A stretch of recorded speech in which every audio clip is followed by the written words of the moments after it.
What's up YouTube, this is Dennis Panuta for tutorials.eu. In this video you are going to learn how to use Mvvm, Model View ViewModel, which is an architecture that is highly recommended by Google and that you should learn and understand once you want to build bigger applications. So once you want to become an advanced Android developer, you definitely will need to understand Mvvm. There are other patterns, we're going to quickly look at those in terms of what they are called like in the presentation a little later, but we're going to focus on Mvvm. And this is part 2 of the series. So we're using our retrofit example where we loaded data from the Rick and Morty API and displayed it onto our application, as you can see here. And we're going to extend that application. So we're going to clean it up, build around the Mvvm architecture, because it really doesn't make sense for super small projects there, just using the simple, well, building code directly in the main view is totally fine. But once you want to build something bigger and want to work in a corporation, then using Mvvm is going to be the key here. Okay, so let's get started. And before we do that, by the way, hit that like button, it really helps us out, and hit the subscribe button, because there will also be a third part where we're going to then revise our code once again in order to use coroutines. Okay, so you're going to learn how to use coroutines there as well. So hit that subscribe button as well as the notification bell if you don't want to miss out. So thanks a lot for watching the video. Let's get started.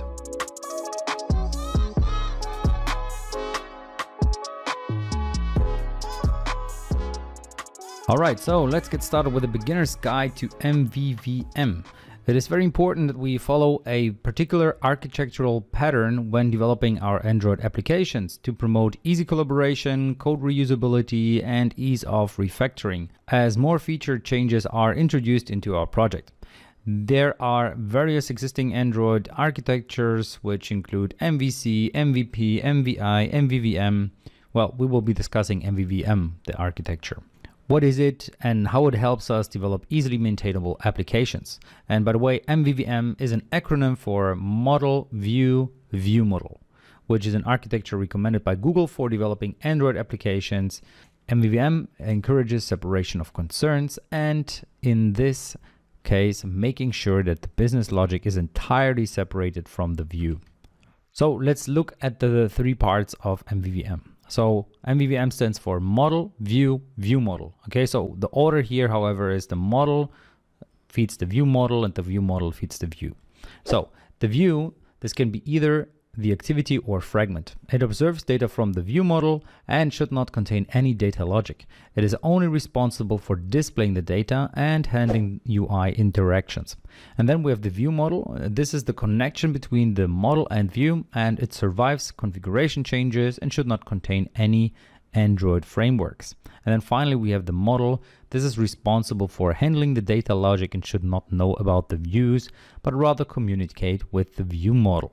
Okay, so other than you would usually use an MVC, for example, or in other architectures, here we are really making sure that the model never directly speaks to the view. It's always via the view model. All right, so let's look at this in practice and build a little example where we're going to use Mvvm. All right, so let's start with the project. And what you can see here is that we are using the retrofit example from the previous video. And if you don't need to know about retrofit and you just want to focus on Mvvm, that's fine as well. Let's just get started. So there are 3 parts to Mvvm, and they're going to look like this in our case. So we have the main activity, the main view model, the repository, and the API service. So we're going to use Model View ViewModel. So this is going to be the concept that we're going to use the pattern, and our model are going to be these 2 classes. I'm going to say what SSOT stands for and so forth in a bit. But first of all, Mvvm encourages separation of concern. And in this case, making sure that the business logic is entirely separated from the view. You can take the business logic to be the logic that controls the main features of the app, and view to be the user interface elements that allow the user to interact with the app. And this is what the architecture will generally look like. So this diagram is created with this project in mind and shows the main classes that will make up the Mvvm architecture. So the model, which comprises of the repository and the API service. Then we have the view, which is just our main activity. And then we have the view model, which is going to be our main view model. So now let's go ahead and write some code. Therefore, let's go back to our project.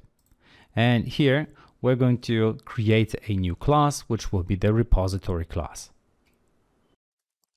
Therefore, I'm just going to go ahead and create a new Kotlin class. I'm going to call this one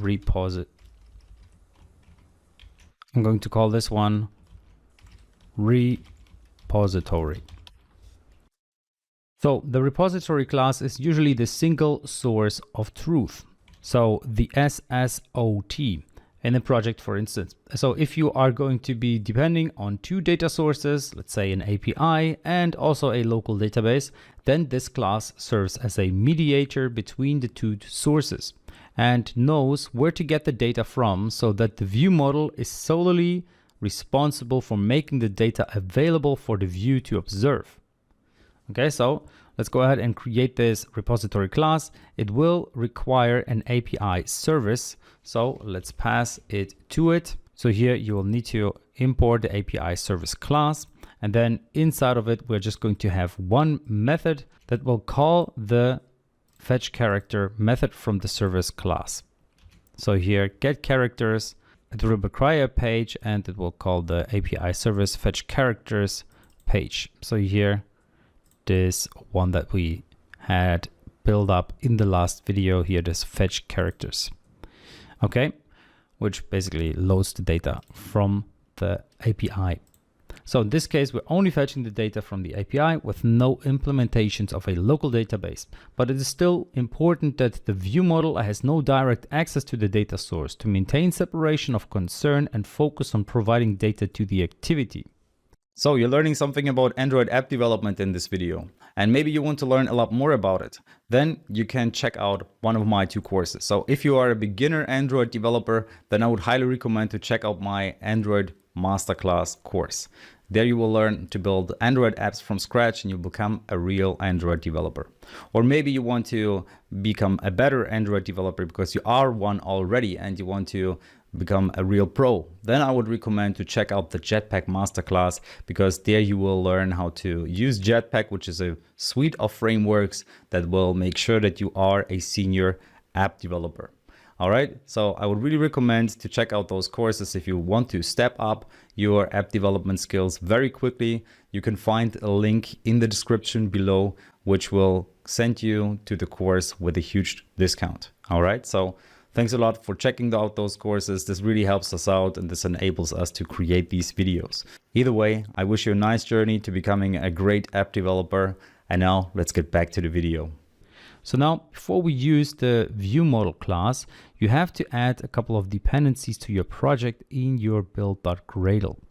All right, so let's go over here and let's add, first of all, the Lifecycle version that I want to use. So Lifecycle version is going to be 2.4.0, and then I will require those two dependencies here. So first of all, the Lifecycle view model, Kotlin X extension, and then the live data with this Lifecycle version. So once you have that in there, let's sync it, sync our Gradle, and once it's synced, we can use it.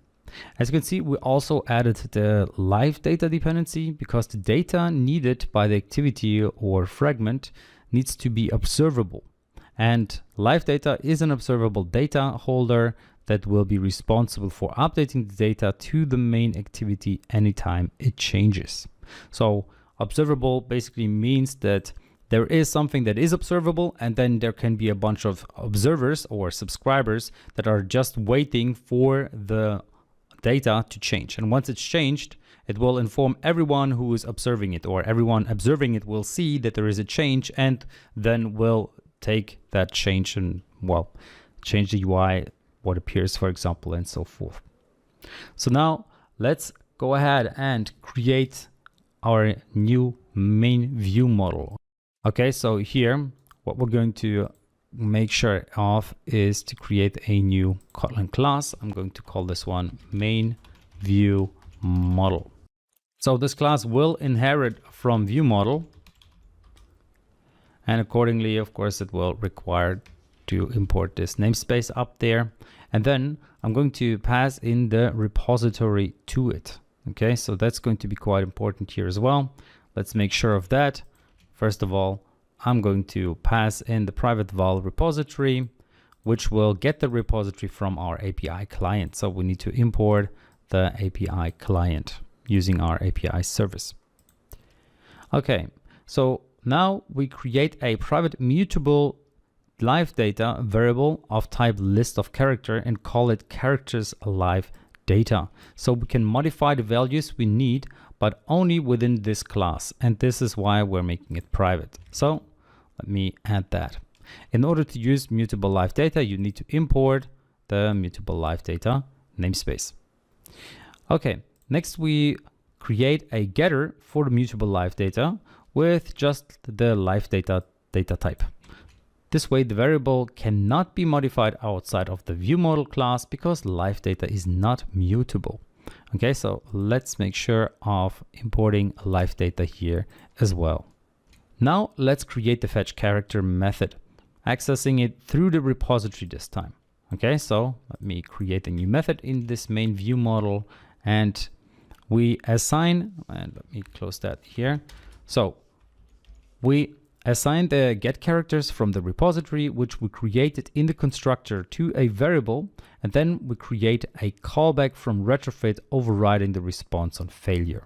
So let's first of all get the characters on the first page, and then use the enqueue method in order to then wait for callbacks, which will give us a character response. So let's import the character response as well as the callback. But here, when it comes to callback, you have to be careful, because there are a bunch of different callbacks that you can use. And we are going to use the one, let me check, retrofit callback. Okay, so here, let me add that.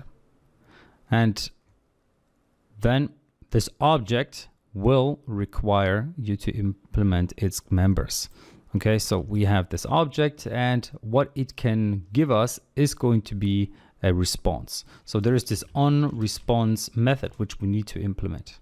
And then there is also another method that we need to implement, and that will be the onFailure method. Okay, so these two methods, they are required whenever you are using your enqueue method with callbacks. Okay, and here there's a bracket missing in my case because, well, it starts here and goes all the way there. So that's how we enqueue. Basically, we're passing an object of the callback that we are creating here, and, well, it requires the onResponse as well as the onFailure methods. So what is it that we want to do if the response says it was successful? So here, let me implement that. Well, if the response was successful, let's get the character live data and post a value to it. So here we're going to select the, so here, if the response was successful, we are going to post the live data. So we're going to get the response body and take its result. So if the response is successful, the character live data posts the data from the response, and the main activity will be observing this data to display that on the recycler view. So that's the idea, right? Because, well, this is our recycler view here, right? And it should observe any changes. And now let's also implement the onFailure here. So I'm just going to log the failure. Okay, I'm just going to say failure and send out the message. So let's import a log here for this to, well, take care of the error. And now let's call the init block here and pass the fetch character method to it. This way, once this class is initialized, the method is executed and the data is fetched from the endpoint. And every class has the init block in it is the first to be executed after the primary constructor. So here, let's just call the fetch character method. And what you also might notice is that this post value here is not very happy with the response that we're passing to it. Well, that's something that we're going to fix in a bit. right? So I'm just going to comment that out because I want to actually have a screen state that will check if we are loading data right now. And if we're loading, I want to update the screen based on that. Okay, so what is it that we're doing in this class? Because there's a lot going on already, right? So in the main view model constructor, we initialize the repository and create a variable for accessing it. Next, we create a mutable live data that will be responsible for posting updates to the activity whenever there is a change to the data. We made it private so that it cannot be modified from outside the main view model class.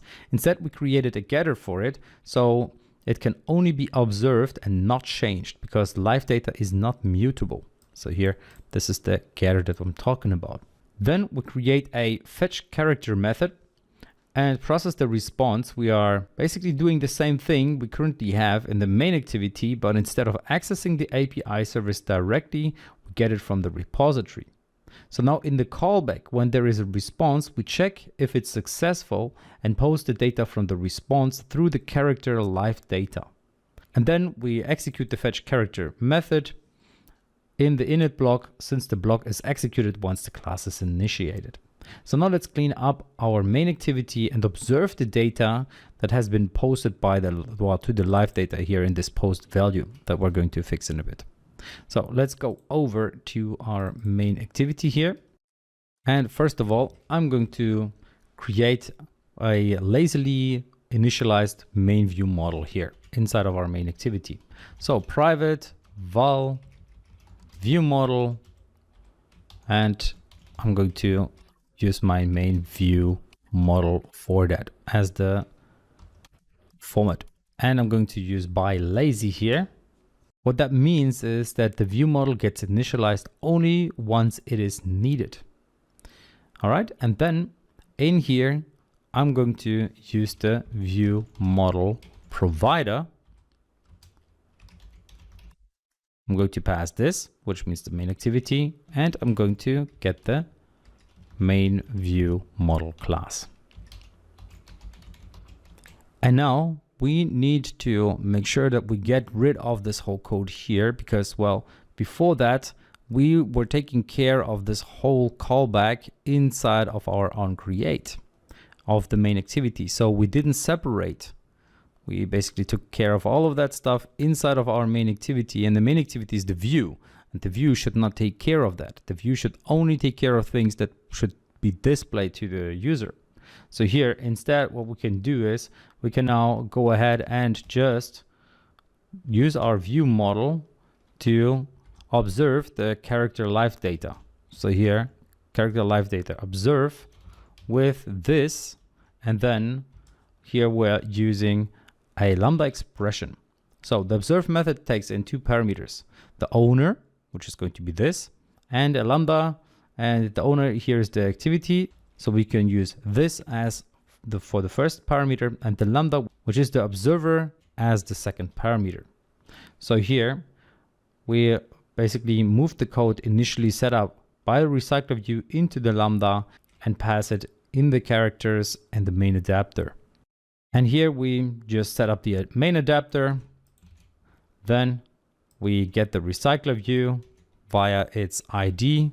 And for that, we need to make sure that we use the characters given to us. So here characters are passed to us, and actually the other way around, like so. So the characters that are passed to us, that's the one we're going to pass to the main adapter.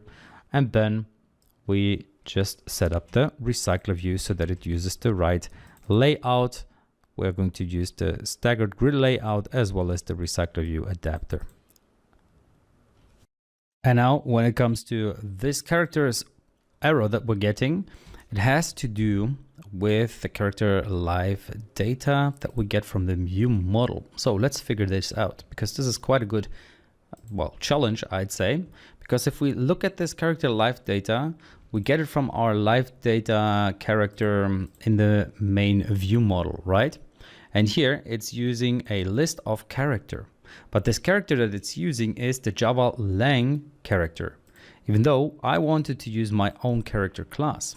So let's make sure that it's not using that Java lang character, but instead is using our character. So here in the main adapter, I used this import EU tutorials retrofit and so forth, and we're going to need the same thing. So now it should use our character. Let's move over it. You see, now it uses EU tutorials retrofit example network, which is this character class that we created. And in the main adapter, things should be good. Let's check if the main activity now is happy as well. And you see now that is happy as well. So at this point, if we go back to our main view model, it should also be happy with the response body that we're passing to it. Okay, because, well, that's the thing. If you are using class names that are exactly the same as the ones that are already available, and the IDE just assumes that it should use the predefined ones and not the ones that you created. So that's how we fixed it. Now let's go over to the next step. Okay, so before we go to the next step, I want to quickly go over what's happening here. So what we're doing in the main activity. So we initialize the main view model lazily. What that means is that the main view model only gets initialized once. Then we use the view model provider to initialize the main view model class, which is a utility class for initializing the view model. Next, we observe the character live data to get the list of characters and pass it on to the main adapter. And then the observe method takes in the owner and the lambda, and the owner here is the main activity, so we use this, and then the lambda, which is the observer called characters. Now we can run our app and see if the characters get displayed with our cleaner and more structured code. And also the main activity, well, has less code in it now, so it really just takes care of the things that the UI should take care of. The view, and it takes care of the UI. So we see our code still works as intended, which is great. So now we separated our view, so the main activity, from the data. So it doesn't load the data directly, it does it using the view model, which loads the data when it's available and gets the data directly from our response. So now let's manage the UI state. And when working with data, we need to inform the user about the state of information being displayed to them, whether it is still loading, if there is an error, or show them the data once it's available.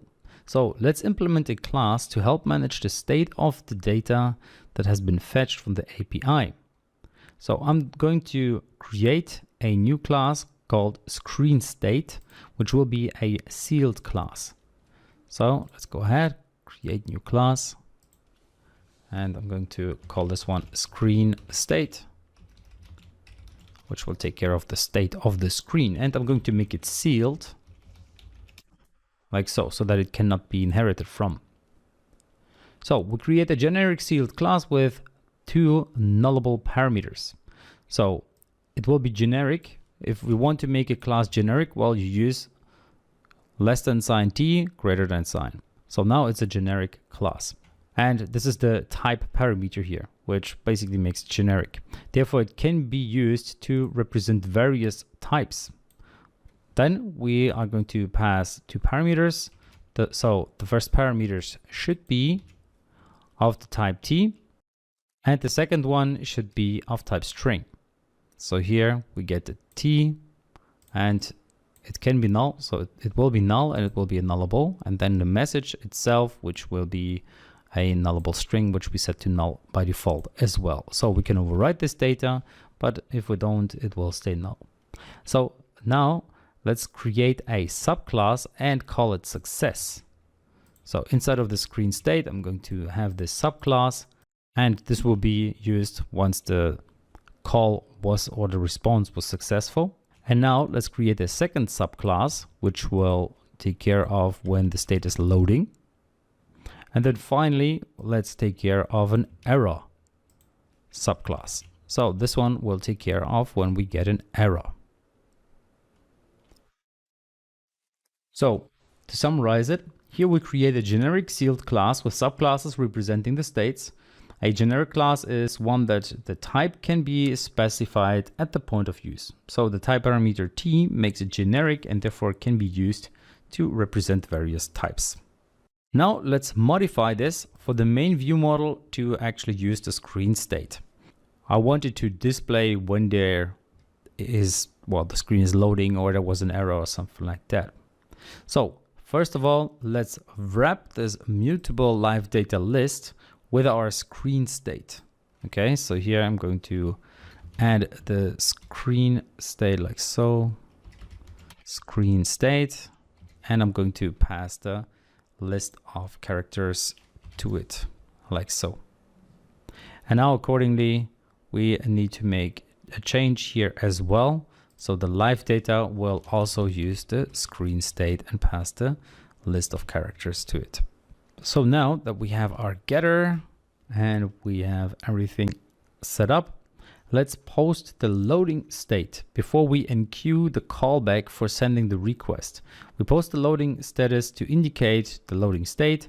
The loading parameter is expecting a data, which is going to be a nullable. And since we can't get any data at this point, we will pass null. So that means here, when we fetch the character, just before we start loading, so we set up the client, and before we enqueue, let's set the state of our character's live data to be the screen state loading. So you might recall screen state, that was the subclass called loading, and now we're passing null to it. Okay, next, let's check if the response is correct. You see now the post value doesn't fit the structure anymore, so we need to make a change here, because here we now need to also use the screen state and say if it was successful.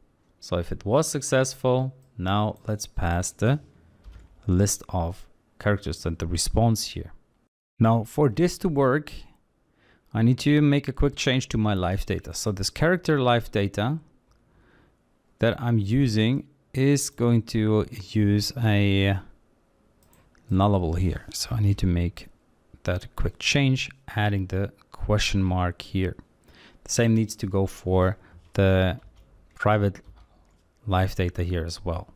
So this private var needs a question mark, and then you see this error disappears because, well, we're working with nullables, and then you just need to work with question marks every now and then. So here, what is if the response wasn't successful? Well, then I'm just going to send an error response code. So I'm going to basically do the same thing, post the value, screen state. This time it's going to be an error with the response code to string. So whatever the response code was, the error response code that we're getting should now be passed there, and the data, well, we're going to pass null here. And then finally, in on failure, so if things went wrong as well, well, here we can actually get the result, and let's display it on the screen for the user. So let me get rid of this log.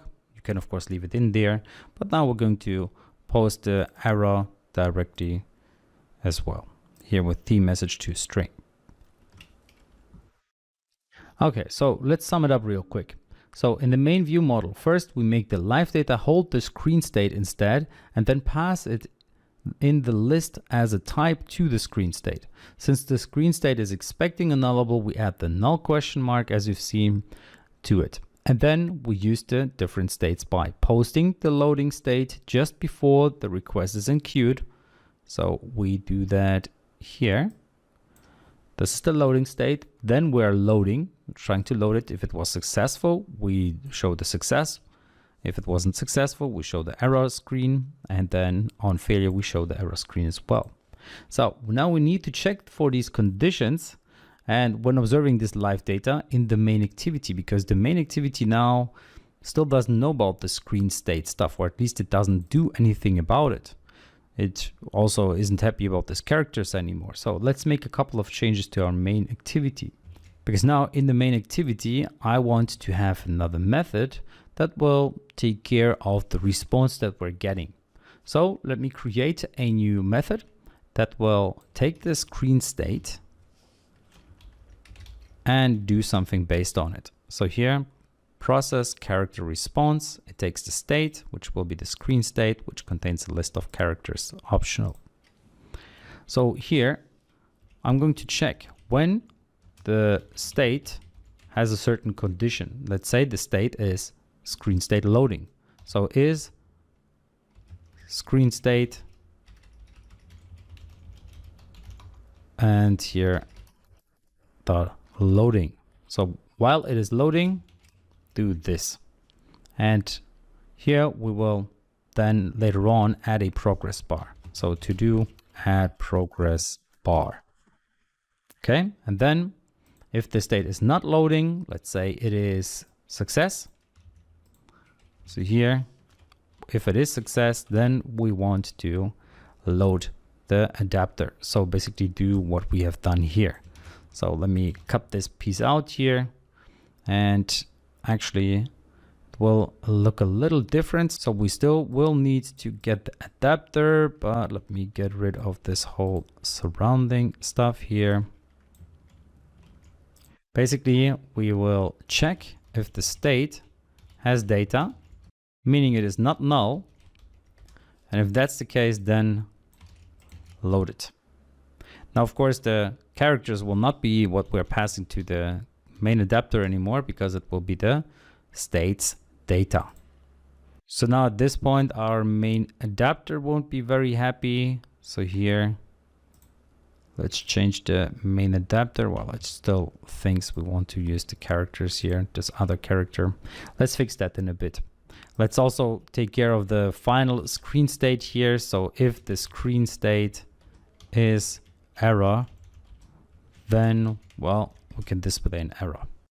And here we get the state data error because, well, it thinks that this character is in fact a Java lang character. So let's make sure that it's not going to be a Java lang character. And I want to import my character here. So here, character, well, we had that character. Let me copy it from there. And now this character here should be using my character, and now this error will also disappear. So again, the same problem that we had before. So maybe it's easier to just make sure that you have this line from the get-go.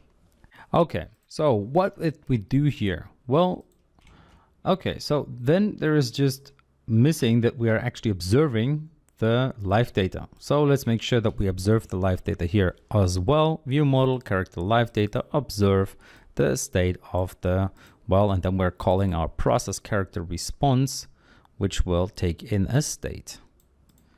Okay, so we're going to pass the state, and then that will take care of then either saying, okay, we were successful, so let's display it, which is great, but what do we want to do if it's loading or if there was an error?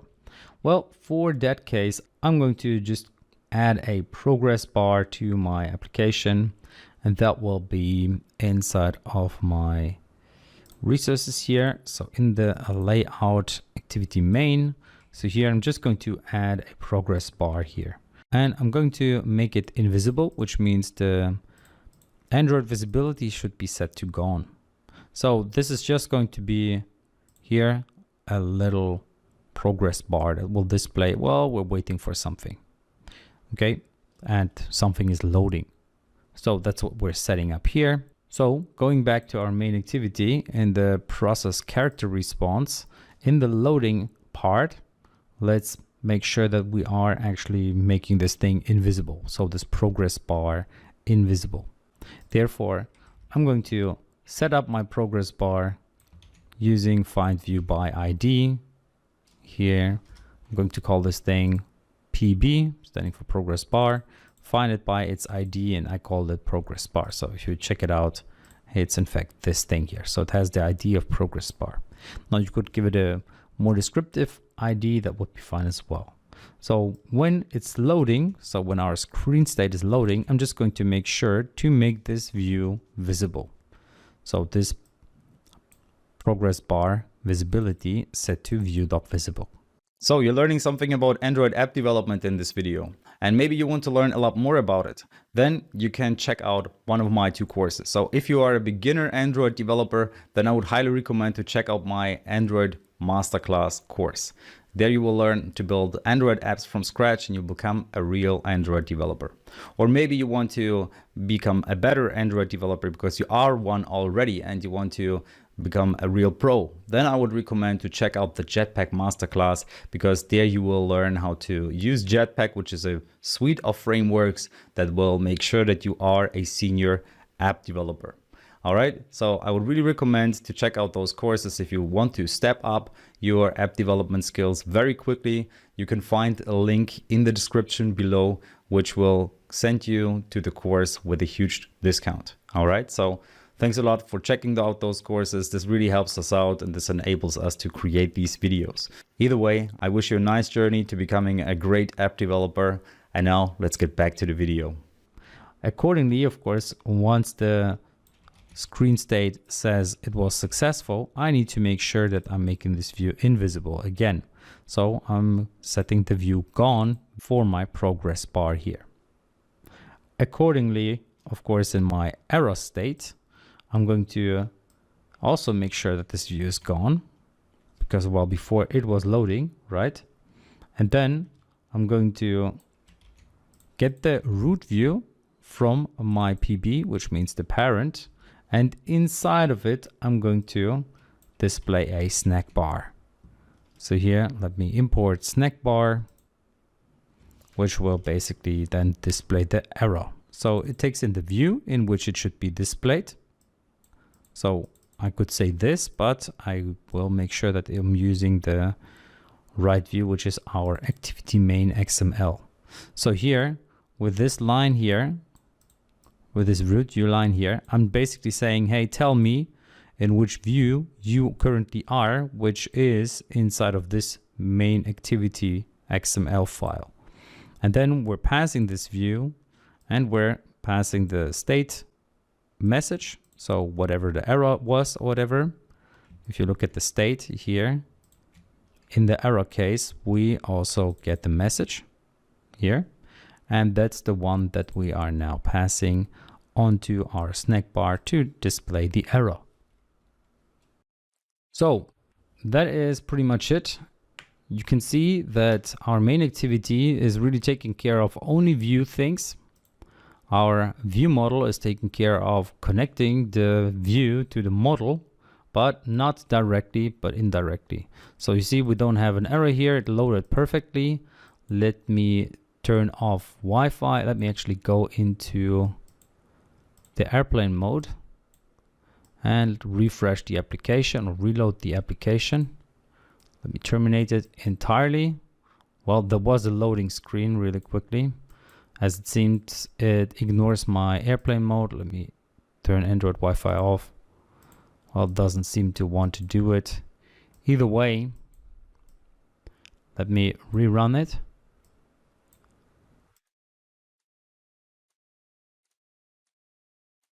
We see the loading screen was displayed and then it just worked. Now, if you want to fake an error, you could deactivate your internet connection and then you could try it, or you can deactivate the internet connection in your settings here and then you can try it once again. Because here in cellular, you can turn off, well, change the speed to GSM, try it again. So terminate. Here with GSM, it will be significantly slower, potentially even throwing an error because now the internet speed is set to, well, as if we were 200 years in the past, it feels, to GSM. So if I go back to full now, well, it seems like it's still loading slowly. All right, that is pretty much how we separate it and set up an MVVM setup. So we have our model, which is the repository and the API service. So the repository class that we have set up here, this one, is our single source of truth. So it gets the characters and it uses this remote API service, and then it feeds the view model, which then has the observer, which is our main activity, the view, which just waits for the live data to appear. And once it's there, it uses the live data here. Once it's there, it calls this process character response basically once the data changes. So whenever the character live data changes, it's going to call this process character response, and then accordingly it will run all of this code. All right, so you made it all the way to the end. Now you know how to use MVVM, so the Model View ViewModel concept, and you can basically use this architecture for your own applications. So I hope you enjoyed this video. If you did, then please hit that like button, and if you haven't subscribed yet, now is a good time to do so. And also don't miss out on the next video that I'm going to upload next week, which will be using coroutines. So we're going to extend this application that we have built here in order to use coroutines, and this will make our application even stabler and also make sure that we are using the best practices that Google is offering and also, well, expecting us to use. So see you in that video hopefully, and have a nice day.